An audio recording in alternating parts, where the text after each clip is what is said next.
BTB listeners, thank you so much for checking out today's episode. Listen, if this episode inspires you, do me a favor, take 5 seconds to shoot me a like and subscribe to the podcast.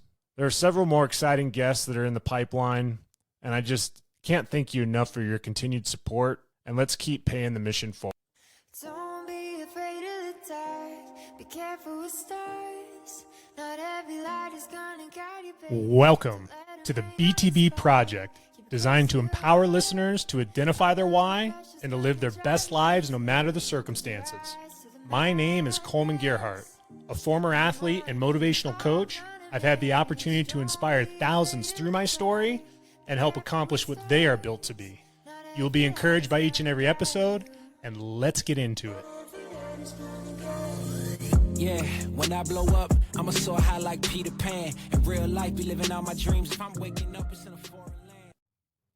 In today's BTB short, I'm going to be discussing a topic that came up recently around open door policy. And it got me thinking because as a coach and also being in a business environment as of the last 9-10 years, I've heard this said to me more often than not.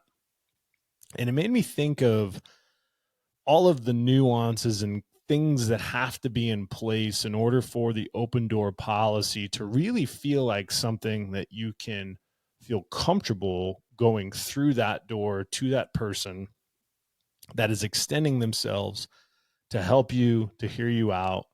And I think it would be good for you, the listener, to walk through, in my opinion, the characteristic traits, the prerequisites that have to happen in order for an open door policy to be something that is effective and will be inviting for people like you and me to want to go seek help or be vetted by the person that has an open door policy. And in both the world of business and in the realm of coaching, fostering an environment of open communication and trust is absolutely critical. And being able to embrace an open door policy isn't just about a physical act of keeping the door open. It's really a mindset. It's a commitment to accessibility, empathy, and active engagement. And whether it's in a corporate office or on and off the playing field, there's some principles that need to be focused on in order to really bedrock successful relationships in team dynamics. And these are the points that I want to walk through that I believe are critical for an open door policy to be effective. And first and foremost is the person who's offering that open door policy needs to lead by example.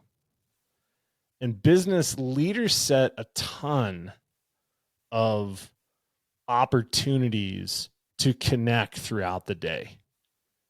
And when they say open door policy, it's also setting a tone for open communication. And by practicing an open door policy with their respective teams, coaches can also demonstrate this by approachability, encouraging dialogue, and feeding from their athletes. And that's setting the stage for open communication within a team or an office environment. Secondly, I want to say that adapt to an environment is another trait that's important when you think of open door policies, and whether that's an office environment or in a respective sport, being able to adapt your communication methods to suit the environment that you're in is critical. And utilizing dialogue or scheduling specific times for discussion accommodates different settings while ensuring accessibility. I've seen way too often people that have extended an open door policy to me might not have any clue of whether it's a job that I'm working, what my role is, how I'm doing it. to a coaching situation where if I offer that to a player or student, that I want to make sure that they understand that I have been entrenched in that environment, that I have success, comfort in the environment that they are in. And that relatability allows me to be approachable. Another one that's important is being able to set boundaries. Establishing boundaries is key with an open door policy. Both business leaders and coaches must designate a ability to focus work or training times to allow creating opportunities for open discussions or athlete feedback.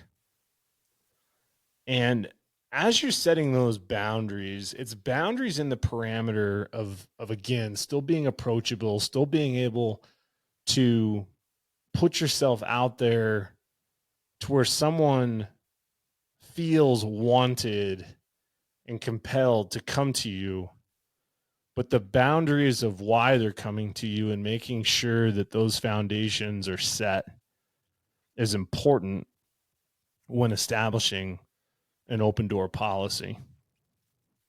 And this is a big one for me, the prioritization of empathy and authenticity. If you're looking at somebody that is expressing they have an open door policy, but they're not truly caring about you, how could that door, even though there's not a door there, how could you ever feel comfortable to want to walk through what's on the other side of that open door? And you have to emphasize empathy because it creates an environment where either an employee or an athlete feel understood, they feel valued, they feel comfortable. They're going to come to you discussing challenges and seek guidance beyond just tactical aspects. It's not always about the X's and O's or the sales quota that you're trying to hit. Like, people are always going to want to work with people. And we're human beings. We have good days, we have bad days. And being able to recognize that as you're extending an open door policy will be a huge impact on the people that are walking through that door. Being able to clearly communicate channels. The channels piece is really interesting because defining preferred communication channels, whether it be during office hours or after a tennis match or after a football game, making sure that it's clear and concise on when you're available is how folks within organizations or team members or athletes will know when to approach you for a discussion. And having those clear, defined times makes it known that when someone wants to approach you, they know that you're available for them if your door is open and you're available. And next is practicing active listening. It's funny how a lot of people who have offered an open door policy often talk at the people that are coming through the door instead of truly listening. Both leaders and coaches can benefit from active listening. This allows team members or athletes to express themselves without feeling judged. And that's fostering truth and a mutual understanding. I mean, how many times have you been in a situation where someone says, "Oh yeah, you can come talk to me whenever you want." You walk through that door or go into that room and they just start talking at you. There's no validation of your feelings, what you're going through. And that's why I love open-ended questions. The BTB project was developed based off of an open-ended question. What are you built to be? What are you built to become? And instead of me trying to coach at somebody, that's the true collaboration of coaching with someone. The greatest open door policy is knowing that you're going to listen to somebody before you say something to somebody. Next is make sure you specify support offered.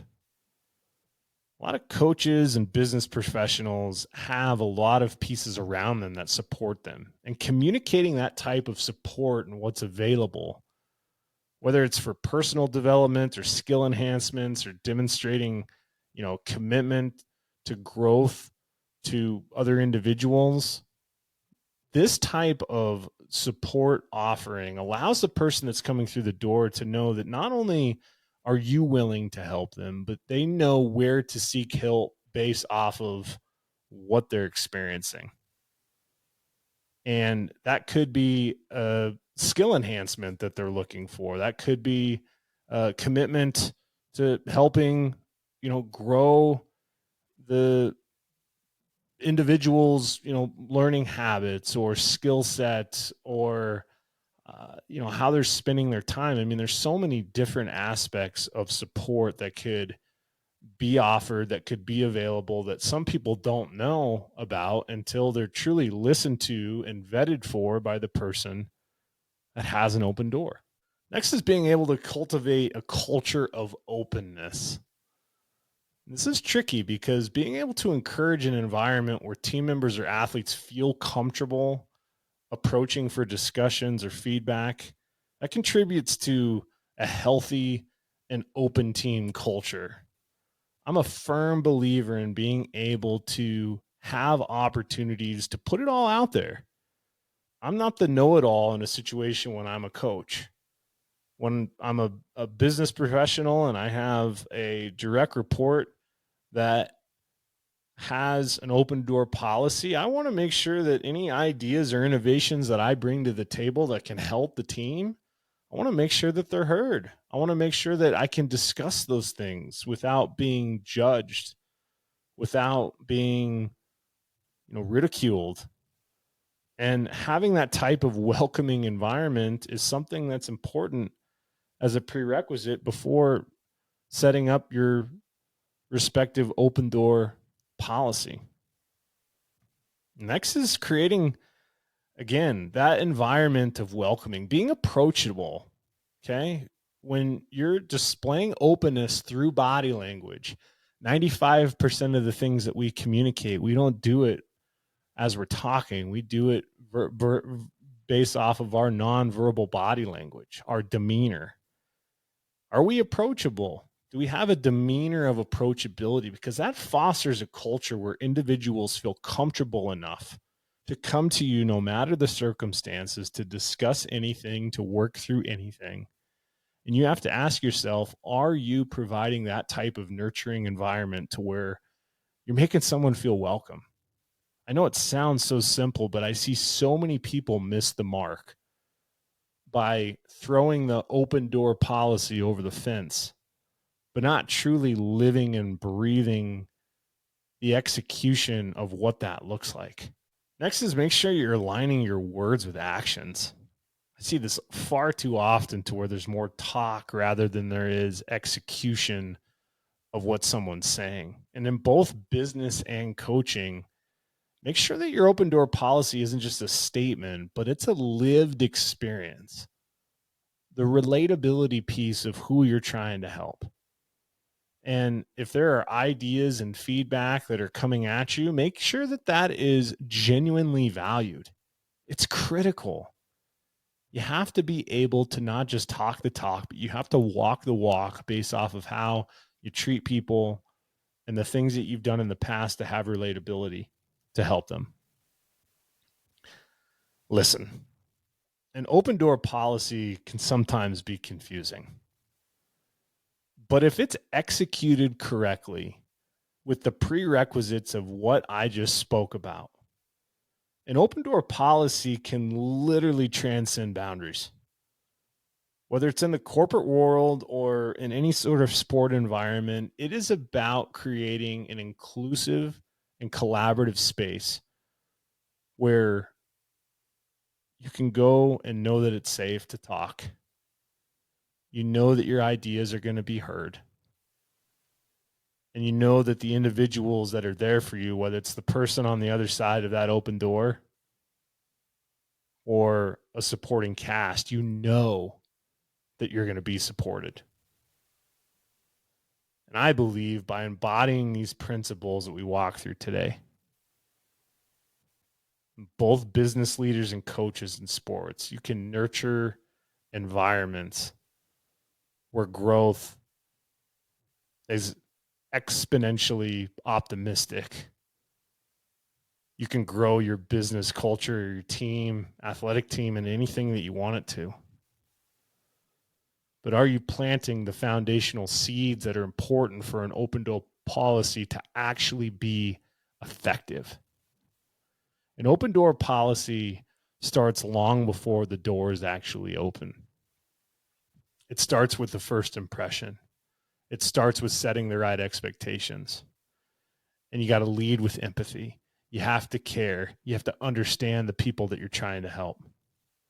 And as you're aligning all of those different pieces, that's where an open door policy will truly change people's lives.